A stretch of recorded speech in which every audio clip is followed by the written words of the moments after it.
16वीं सदी से पहले तक दुनिया के ज्यादातर लोगों और वैज्ञानिकों का यही मानना था। सभी विद्वानों का यही कहना था कि पृथ्वी ही सौरमंडल का केंद्र है। इसके चारों ओर सूर्य और बाकी के सारे ग्रह और उपग्रह चक्कर लगाते हैं। पर जब 16वीं सदी के दौरान गैलीलियो ने टेलीस्कोप की खोज की और सौरमंडल में ग्रहों को देखना शुरू किया तो उसे समझ आ गया कि पृथ्वी नहीं बल्कि सूर्य इस सौरमंडल का केंद्र है, जिसके चारों ओर पृथ्वी और दूसरे ग्रह घूमते हैं। धीरे धीरे ये बातें दुनिया में फैलने लगी और विज्ञान की तरक्की के साथ साथ सौरमंडल में मौजूद दूसरे ग्रहों में हमारी रुचि बढ़ने लगी। कभी हम इन ग्रहों पर जीवन ढूंढने की कोशिश करते तो कभी इन पर भविष्य में बसने की तैयारी करते। पर क्या ये इतना आसान है? तो जवाब है नहीं, क्योंकि बेशक ये ग्रह हमारे अपने सौरमंडल का हिस्सा हो, लेकिन सौरमंडल खुद में ही इंसानों के लिए एक छोटा सा ब्रह्मांड है, जिसमें ग्रहों के बीच की दूरी भी कई लाख से लेकर कई करोड़ किलोमीटर है। ऐसे में कई बार अपने पड़ोसी ग्रहों जैसे शुक्र और मंगल तक पहुंचने में भी इंसानों को महीनों से सालों तक का समय लग जाता है। तो इसलिए आज के इस वीडियो में हम ये जानने की कोशिश करेंगे कि आज की आधुनिक तकनीक के साथ इंसानों को पृथ्वी से सौरमंडल के हर एक ग्रह पर पहुंचने में कितना समय लगेगा और उन्हें उनकी सतह पर क्या क्या देखने को मिलेगा। तो चलिए शुरू करते हैं। बुध ग्रह, सूरज के सबसे करीब का ग्रह। हमारे सौरमंडल में ग्रहों की लिस्ट में सबसे पहला नाम बुध यानी मरकरी का आता है, क्योंकि यह सूरज के सबसे करीब 46 मिलियन किलोमीटर की दूरी पर मौजूद है। यह दूरी इतनी कम है, इस पर लगातार सूर्य से निकलने वाले खतरनाक रेडिएशन और गर्मी पहुंचती रहती है, जिसके कारण यह ग्रह किसी भट्टी से कम नहीं है, जिसकी सतह का तापमान 430 डिग्री सेल्सियस तक पहुंच जाता है, जहां पर इंसानों द्वारा बनाया गया लोहे का स्पेसक्राफ्ट भी पिघल जाएगा। लेकिन फिर भी आपको यहां पर जाना है तो पहले आपको उस समय का इंतजार करना होगा जब बुध और पृथ्वी के बीच की दूरी सबसे कम हो। इसके बावजूद पृथ्वी से चलने के बाद आपके स्पेसक्राफ्ट को बुध ग्रह तक पहुंचने में करीब 6 से 7 सालों का समय लगेगा। नंबर 2, शुक्र ग्रह। सौरमंडल का नरक भी कहा जाता है इसे। शुक्र ग्रह पृथ्वी के आसमान में एक तारे की तरह चमकने वाला ग्रह है। ये ग्रह पृथ्वी का पड़ोसी और सौरमंडल का दूसरा ग्रह है। यह पृथ्वी की तरह चट्टानी ग्रह है और इसका आकार भी पृथ्वी के करीब 90% तक है। लेकिन इसके अलावा इसकी कोई भी चीज पृथ्वी से नहीं मिलती, क्योंकि जहां पृथ्वी पर पानी और जीवन है वहीं यह शुक्र सौरमंडल का सबसे गर्म ग्रह है। इसका तापमान 480 डिग्री सेल्सियस तक चला जाता है और इस तापमान में भी पृथ्वी के सबसे मजबूत धातु को पिघलाया जा सकता है।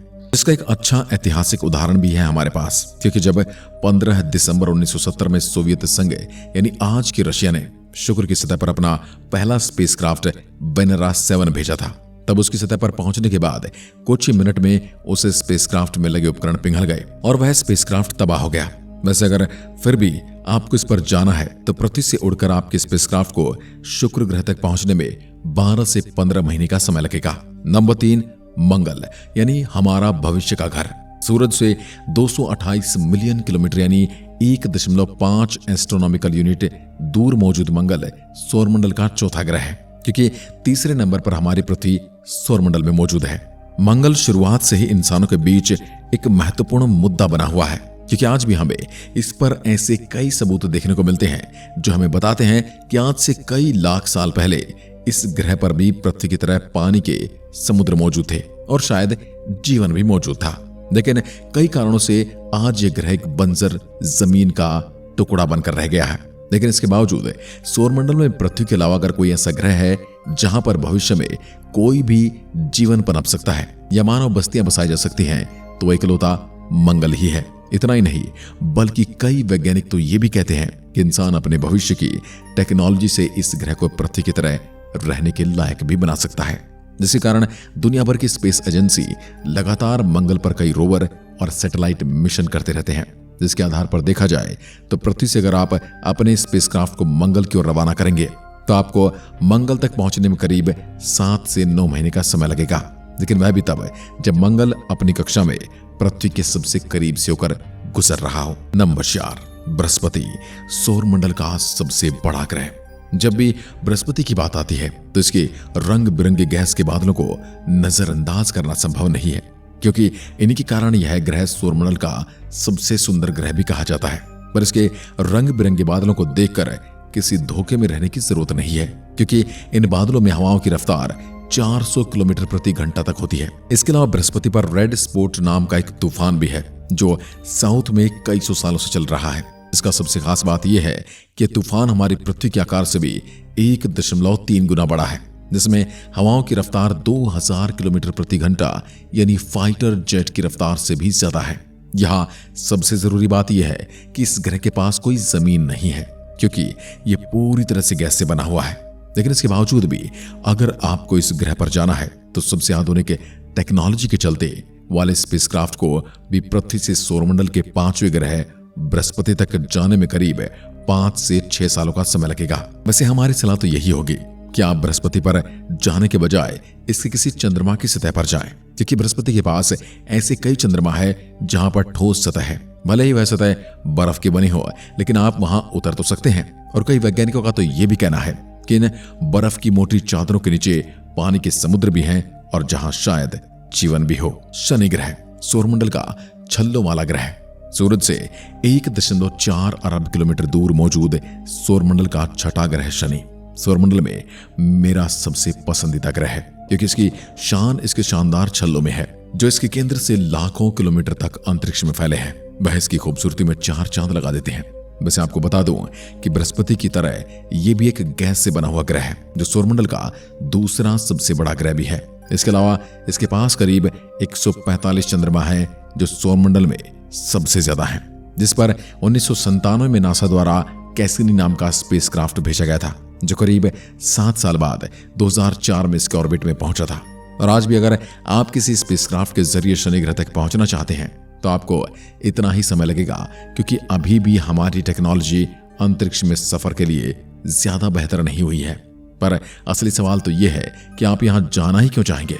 वैसे भी यह एक गैस का ग्रह है जहां पर कोई जमीन ही नहीं है। अरुण यानी कि यूरेनस ग्रह सौरमंडल की बर्फीली अंधकार से भरी दुनिया है। अरुण ग्रह सूरज से 2.9 अरब किलोमीटर दूर मौजूद सौरमंडल का 7वां ग्रह है और आकार के मामले में यह सौरमंडल का तीसरा सबसे बड़ा ग्रह है। इसका आकार हमारी पृथ्वी से 4 गुना ज्यादा है। यह ग्रह पूरी तरह पानी, मीथेन और अमोनिया से बना है, जिसका मतलब है यह एक पानी की बूंद की तरह है जिसके पास कोई चट्टानी सतह नहीं है। इस ग्रह के बारे में वैज्ञानिक कम ही बात करते हैं, क्योंकि ज्यादातर वैज्ञानिकों के मुताबिक यहाँ ऐसा कुछ खास नहीं है जो इंसानों के काम आ सके।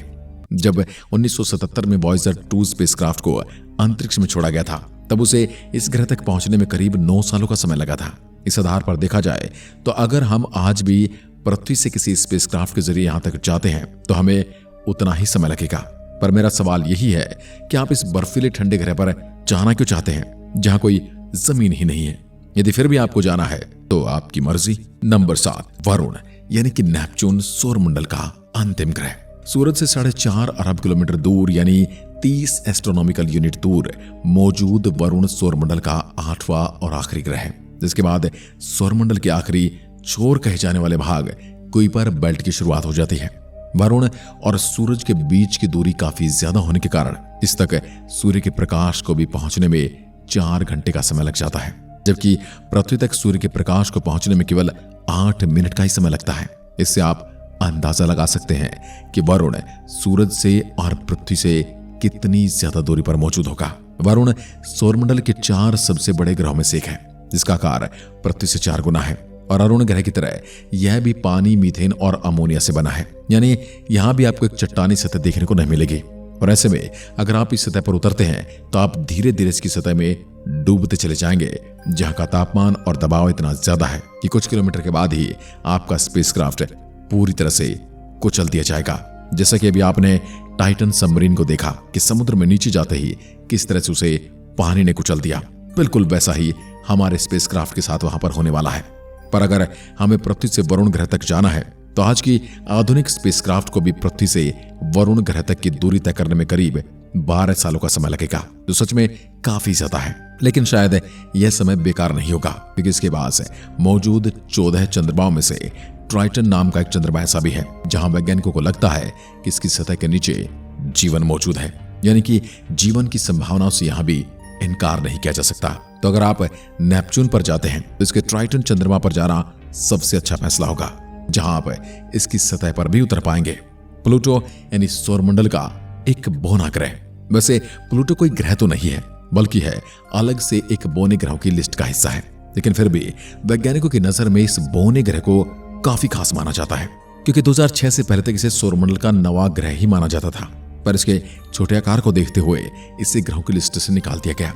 सौरमंडल में सूरज से 5.9 अरब किलोमीटर दूर मौजूद प्लूटो पर सूरज के प्रकाश को पहुंचने में 5.5 घंटे लग जाते हैं। और अभी तक मानव इतिहास में केवल एक ही स्पेसक्राफ्ट है जो इस तक पहुंचा है। इस स्पेसक्राफ्ट का नाम है न्यू हॉरिजॉन, जिसे 2006 में नासा द्वारा लॉन्च किया गया था। यह करीब 9 सालों के सफर के बाद 2015 में प्लूटो तक पहुंचा था। इस तरह देखा जाए तो आपको भी प्लूटो तक पहुंचने में 9 से 10 सालों का समय ही लगेगा। पर ध्यान रहे, ये काफी ज्यादा ठंडा है, जिसकी सतह का तापमान -240 डिग्री सेल्सियस है, जो तापमान बिना स्पेस सूट के आपके शरीर को कुछ ही सेकंड में जमा कर तोड़ देगा। तो दोस्तों, आपको आज का ये वीडियो कैसा लगा? अगर आपका वीडियो से रिलेटेड कोई सवाल या सुझाव है तो आप मुझे कमेंट बॉक्स में लिखकर बता सकते हैं। आशा करता हूं आपको आज का वीडियो पसंद आया होगा। ऐसी वीडियोस के लिए चैनल को सब्सक्राइब करें और साथ ही दबाएं बेल आइकन। तब तक के लिए नमस्कार, जय हिंद, जय भारत।